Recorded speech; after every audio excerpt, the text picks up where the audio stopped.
बिस्मिल्लाहिर्रहमानिर्रहीम। Welcome to my YouTube channel. आज जो टॉपिक हम लर्न करेंगे दैट इज परफॉर्मेंस अप्रेजल। इस टॉपिक में हम जानेंगे परफॉर्मेंस अप्रेजल क्या होता है, इसकी क्या इंपॉर्टेंस है, परफॉर्मेंस अप्रेजल क्यों की जाती है, और साथ में हम जानेंगे परफॉर्मेंस अप्रेजल का प्रोसेस क्या होता है और इस प्रोसेस के हर एक स्टेप को समझने की कोशिश करेंगे। मजीद हम देखेंगे परफॉर्मेंस अप्रेजल के यूजेस क्या हैं और परफॉर्मेंस अप्रेजल एक्चुअल में करता कौन है। ये तमाम बातें आज की इस वीडियो में हम डिस्कस करेंगे। लेकिन वीडियो शुरू करने से पहले मैं आपसे गुजारिश करूंगा, अगर आप हमारे इस चैनल पर नए हैं तो please do subscribe our channel and don't forget to press the bell icon ताकि आप हमारी हर आने वाली नई वीडियो को देख सकें। तो आइए अब हम सीखते हैं परफॉर्मेंस अप्रेजल के बारे में। सबसे पहले हम जानते हैं व्हाट इज परफॉर्मेंस अप्रेजल। इस हवाले से मैं आपको इसका एक बेसिक कॉन्सेप्ट देता हूं। देखिए, अप्रेजल का क्या मतलब होता है। अप्रेजल का मतलब है किसी चीज को असेस करना या उसको वैल्यूएट करना। तो परफॉर्मेंस अप्रेजल का मतलब हुआ परफॉर्मेंस को वैल्यूएट करना, किसी की परफॉर्मेंस को वैल्यूएट करना या ह्यूमन सोर्स या एम्प्लॉय की परफॉर्मेंस को वैल्यूएट करना। एक बात याद रखिए, ऑर्गेनाइजेशन चाहती है कि उसका गोल जो है वो अचीव हो। ना सिर्फ गोल अचीव हो बल्कि गोल इफेक्टिवली और एफिशिएंटली अचीव हो। और ये तब मुमकिन है जब उस ऑर्गेनाइजेशन के एम्प्लॉयज इफेक्टिवली और एफिशिएंटली अपनी परफॉर्मेंस देंगे। तो ऑर्गेनाइजेशन ये हर मुमकिन कोशिश करती हैं कि उनके एम्प्लॉयज अच्छी परफॉर्मेंस देते रहें। For this purpose organisation periodic basis पर अपने एम्प्लॉयज की परफॉर्मेंस को वैल्यूएट करते रहते हैं, ताकि अगर वो अच्छा काम कर रहे हैं तो उनको अप्रिशिएट किया जाए और अगर वो अच्छे तरीके से काम नहीं कर रहे तो फिर कोई ना कोई करेक्टिव एक्शन लिया जाए। तो ये तो था बेसिकली एक basic concept about performance appraisal. Means किसी की परफॉर्मेंस को वैल्यूएट करना या एम्प्लॉय की परफॉर्मेंस को वैल्यूएट करना। अब जरा इसकी डेफिनेशन को भी समझ लेते हैं। Performance appraisal is defined as the assessment of an individual's performance in a systematic वे।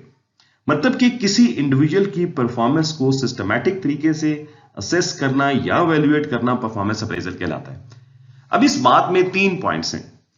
पहला पॉइंट है इंडिविजुअल परफॉर्मेंस, मींस एम्प्लॉय की परफॉर्मेंस। दूसरा है असेसमेंट, मतलब कि वैल्यूएट करना। अब जाहिर है वैल्यूएशन किसी ना किसी क्राइटेरिया या फैक्टर की बेसिस के ऊपर होगी। तीसरा है सिस्टमैटिक, मींस के कोई ना कोई तरीकेकार है, कोई प्रोसेस है। अब इन तीनों पॉइंट्स को क्लब किया जाए तो मतलब क्या बनता है? मतलब बनता है एम्प्लॉय की परफॉर्मेंस को एक प्रोसेस के जरिए एवेल्युएट करना परफॉर्मेंस अप्रेजल कहलाता है। अब अगला ये सवाल पैदा होता है कि किन फैक्टर्स की बेसिस पर एम्प्लॉय की परफॉर्मेंस को एवेल्युएट करना होता है। The performance being measured against the factors, criteria, standards such as job knowledge. मतलब कि एम्प्लॉयज अपनी पर्टिकुलर जॉब के हवाले से कितना नॉलेज रखता है, ये एक फैक्टर हो सकता है। Next, quality and quantity of output. Means कि अगर एम्प्लॉय सपोज अगर वो किसी मैन्युफैक्चरिंग इंडस्ट्री में काम कर रहा है तो कितना उसने अपने टारगेट को मीट किया है, कितनी क्वांटिटी जो उस टारगेट उसको दिया गया था पूरा करने का, क्या उसने उसको फुलफिल किया, मीट किया, उतने प्रोडक्शन उसने प्रोड्यूस की या नहीं। इसी तरह नेक्स्ट इज सुपरविजन रिक्वायर्ड। अब इसमें देखा जाता है कि किस हद तक एम्प्लॉय को जो है वो सुपरविजन रिक्वायर्ड रही, कितना उसने अपना इंडिपेंडेंटली काम किया। मोर ओवर आप देखें तो रिलेशनशिप और कोऑपरेशन का एक फैक्टर हो सकता है जिसकी बेस के ऊपर उसकी परफॉर्मेंस को एवेल्युएट किया जा सकता है। मतलब कि आप देखते हैं कि उस एम्प्लॉय का रिलेशनशिप कैसा है, ना सिर्फ अपने बॉस के साथ बल्कि अपने तमाम कलीग्स के साथ उसका बर्ताव कैसा था। तो ये तो कुछ चंद फैक्टर्स थे, इनके अलावा और भी बहुत सारे फैक्टर्स हो सकते हैं जिनकी बेसिस पर एम्प्लॉयज की परफॉर्मेंस को एवेल्युएट किया जाता है। और ये factors organisation to organisation vary करते हैं और फिर इन्हीं फैक्टर्स की बदौलत एम्प्लॉयज की परफॉर्मेंस को एवेल्युएट किया जाता है। एक और डेफिनेशन देख लेते हैं। According to Dale, performance appraisal is a systematic evaluation of individual with respect to his or her performance on the job and his or her potential for the job. Dale कहता है कि performance appraisal में ना सिर्फ आप employ की performance को evaluate करते हैं on the basis of some criterias या फैक्टर्स और स्टैंडर्ड्स, बल्कि आप ये भी जानते हैं कि उस एम्प्लॉय में काम करने के हवाले से कितना पोटेंशियल है, कितना ज्यादा वो विलिंग वर्कर है और वो आने वाले वक्तों में कैसा एक यूजफुल रिसोर्स साबित होगा। So cut the story short, performance appraisal का मतलब हमने अभी तक क्या समझा कि परफॉर्मेंस अप्रेजल का मतलब होता है कि किसी एम्प्लॉय की परफॉर्मेंस को एवेल्युएट करना परफॉर्मेंस अप्रेजल कहलाता है। उम्मीद करता हूं कि परफॉर्मेंस अप्रेजल का ये बेसिक कॉन्सेप्ट आपको जरूर समझ आ गया होगा। Now let's talk about importance of performance appraisal. तो इसमें पहला पॉइंट है promote someone based on competence and performance. देखिए, ऑर्गेनाइजेशन में लोग आते हैं जाते हैं, मींस के लोग रिटायर्ड हो जाते हैं, छोड़ के चले जाते हैं या फिर किसी दूसरी जगह ट्रांसफर कर दिया जाता है। तो फिर जो पोजीशंस वेकेंट होती हैं उनको फिल भी करना होता है। मोस्टली ऑर्गेनाइजेशन अपने इंटरनल स्टाफ से ही उन पोजीशंस को फिल करती हैं इन शेप ऑफ प्रमोशन। लेकिन प्रमोशन किन लोगों को दी जाती है? जिन्होंने, जाहिर है जिन लोगों ने ऑर्गेनाइजेशन में काम किया होता है।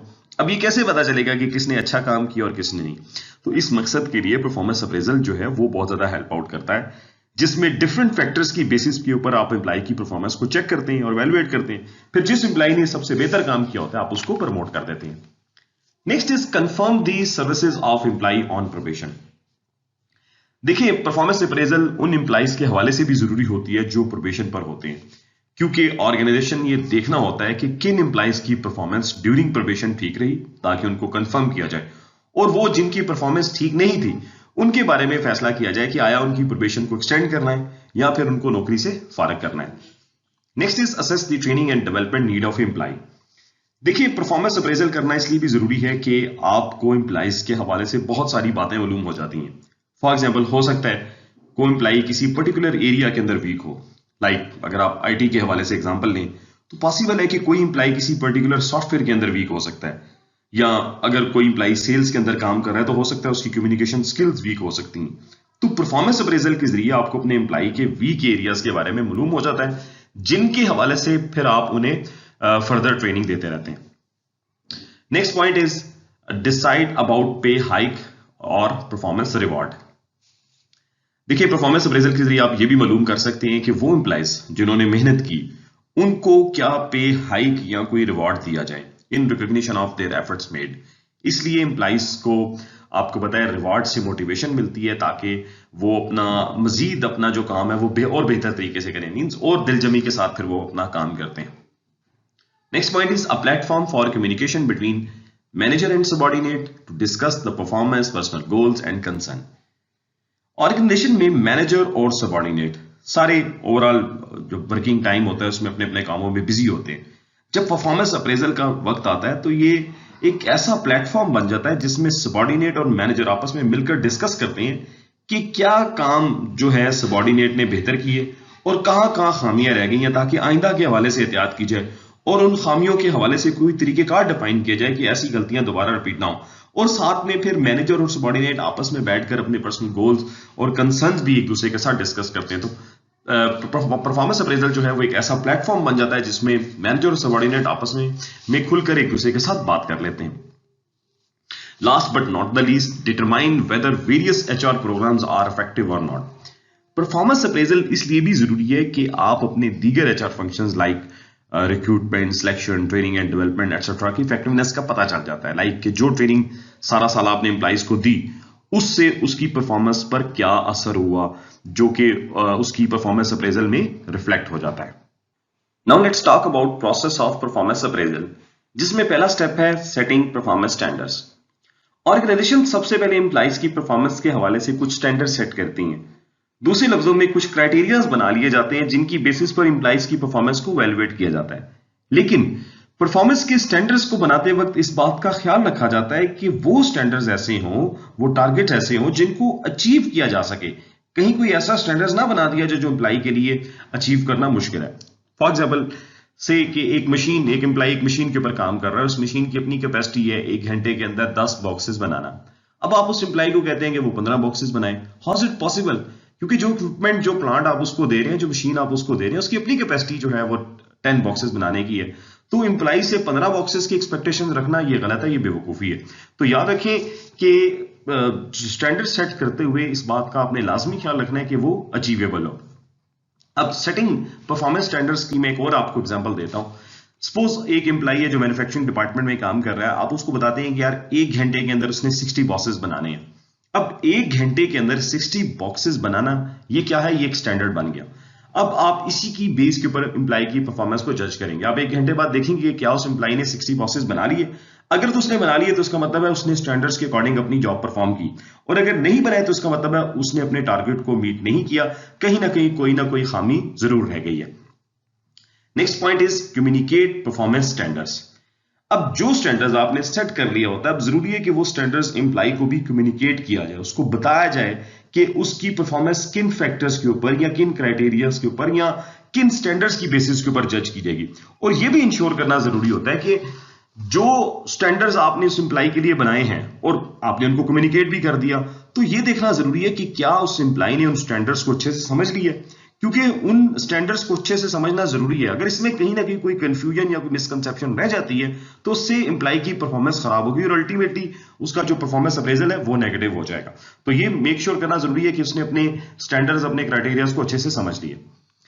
Next step is measure the performance and compare with actual standards.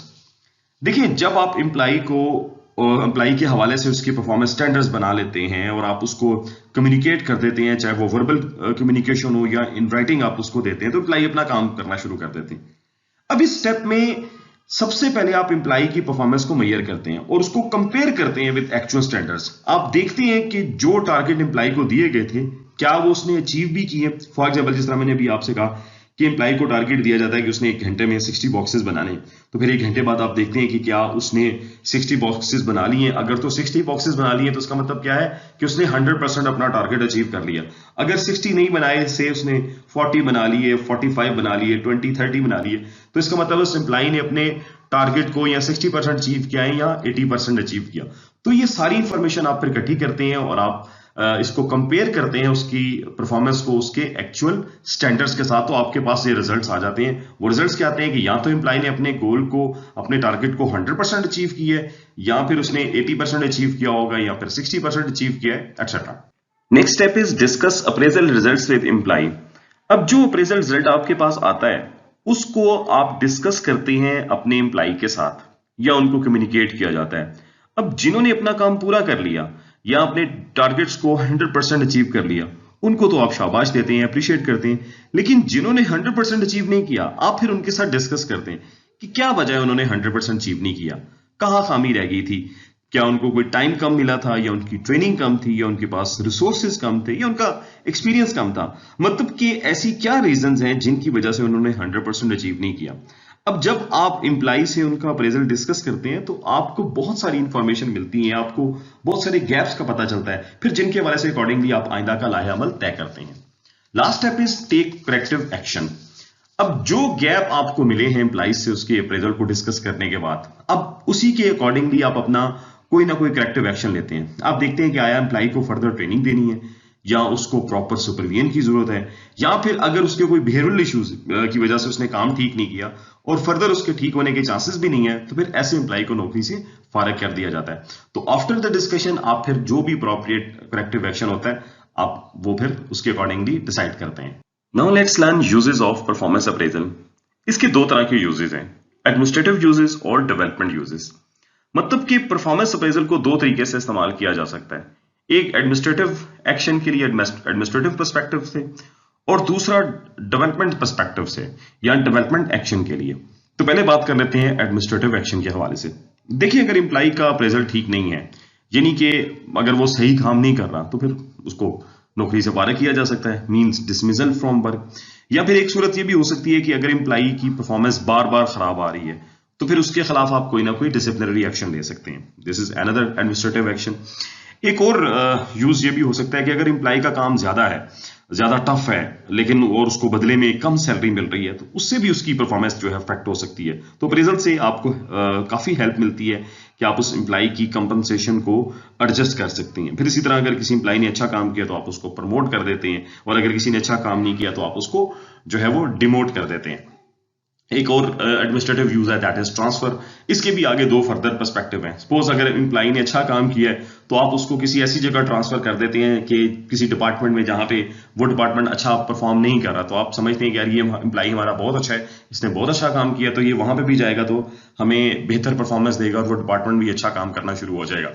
दूसरा पर्सपेक्टिव ये हो सकता है कि अगर एम्प्लॉय अच्छा काम नहीं कर रहा तो फिर आप उसको एक ऐसी जगह ट्रांसफर करते हैं जहां पे उसको टफ टाइम मिलता है, ताकि उसको ये रियलाइज किया करवाया जाता है कि भाई यहाँ पे तो तुम बहुत ज्यादा ईज में थे, अब वहां पे जाओ, वहां पे थोड़ा सा टफ एनवायरनमेंट तुम्हें मिलेगा, एंड यू विल रियलाइज कि तुमने कितनी बड़ी गलती की है। एक ईज में जहां पे तुम्हें डिफरेंट अपॉर्चुनिटीज मिल रही थी, तुमने वो मिस कर दी है। तो इसलिए जब तुम टफ जगह में जाओगे तो वहां पे तुम्हें एहसास होगा कि काम कैसे किया जाता है। अब दूसरा जो पर्सपेक्टिव है, दैट इज डेवलपमेंट एक्शन। देखिए, एम्प्लॉय की करियर प्रोग्रेशन की जा सकती है। अगर उसके कुछ वीक एरियाज हैं उनके हवाले से आप उसकी काउंसलिंग कर सकते हैं ताकि वो अपने करियर में ग्रो करे। फिर इसी तरह आपको परफॉर्मेंस अप्रेजल से पता चलता है कि एम्प्लॉइज को किन एरियाज में ट्रेनिंग की फर्दर जरूरत है, फिर उसके अकॉर्डिंगली आप उसको ट्रेनिंग अपॉर्चुनिटीज देते हैं। फिर जहां जहां एम्प्लॉइज को मजीद बेहतरी की जरूरत होती है आप उसकी कोचिंग करते हैं। फर्दर मोर आपको परफॉर्मेंस अप्रेजल से पता चलता है कि उस एम्प्लॉय की क्या जो है वो किन एरियाज में उसकी स्ट्रेंथ है, ताकि उन्हीं के रेलिवेंट आप उसको फिर टास्क एलोकेट करते हैं ताकि वो आपको बेहतर परफॉर्म कर दे। Now let's talk about who conduct performance appraisal. First है supervisor who rate their subordinates. Means supervisor जो है वो अपने सबऑर्डिनेट्स के बारे में एवेल्युएशन करते हैं। इसी तरह employees who rate their supervisor, employee भी अपने सुपरवाइजर, अपने बॉस या अपने मैनेजर के बारे में एवेल्युएशन करेंगे। Team members who rate each other, मसलन कोई डिपार्टमेंट में किसी ग्रुप में वो लोग एक दूसरे को आपस में रेट करेंगे, वो एक दूसरे के बारे में एवेल्युएट करेंगे किसने किसको कैसा पाया। इसी तरह एम्प्लॉय अपना सेल्फ अप्रेजल कर सकता है, वो खुद को भी एवेल्युएट करता है कि मैंने इस पर्टिकुलर ड्यूरेशन में या किसी टास्क के अंदर मैंने कैसा परफॉर्म किया, वो उसके अकॉर्डिंगली अपनी रेटिंग लगाता है। अमूमन यहाँ पे थोड़ा सा वो बायस हो जाते हैं अपने बारे में, लेकिन वो उनको एक अपॉर्चुनिटी दी जाती है कि वो खुद अपनी एवेल्युएशन करें। इसी तरह outside source rating employees, means कोई थर्ड पार्टी हायर कर ली जाती है, वो आती है और वो एम्प्लॉइज की परफॉर्मेंस को देखती है, उसके स्टैंडर्ड्स को देखती है, फिर उसके अकॉर्डिंगली उसकी परफॉर्मेंस को वैल्यूएट किया जाता है और फिर वो अल्टीमेटली एम्प्लॉय की एक रेटिंग करते हैं कि इस एम्प्लॉय को उन्होंने कैसा पाया। So this is all about performance appraisal. मैं उम्मीद करता हूं कि आज आपने परफॉर्मेंस अप्रेजल के टॉपिक को अच्छे से समझा होगा। वीडियो अच्छी लगी हो तो हमारे चैनल को जरूर सब्सक्राइब करें, शेयर कीजिएगा, लाइक कीजिएगा। अपना बहुत ज्यादा ख्याल रखें। Stay blessed.